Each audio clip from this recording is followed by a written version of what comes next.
रात्री 3 वाजता तुमच्या कानाजवळ हळूच कोणी विचारलं, तू जागी आहेस का?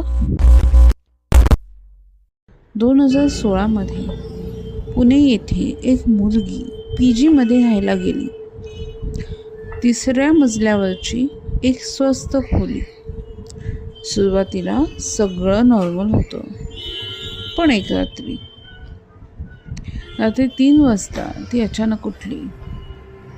कारण तू जागी आहेस का या आवाजाने. खरं तर कोणीच नव्हतं तिथे. दरवाजा बंद, खिडकी बंद. तिने स्वतःला समजावलं स्वप्न असेल कदाचित. पण दुसऱ्या दिवशी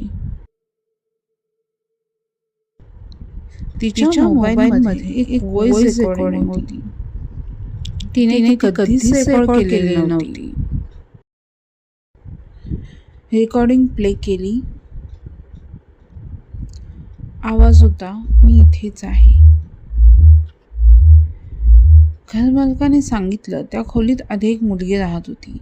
ती नेहमी म्हणायची, मला कोणीतरी बोलावतंय. आणि एके दिवशी ती अचानक गायब झाली. त्या मुलीने खोली सोडायचं ठरवलं, पण शेवटच्या दिवशी ती मिररमध्ये स्वतःकडे पाहत होती आणि तिचं रिफ्लेक्शन थोडं उशिरा हललं. हे सगळं खरंच होतं का?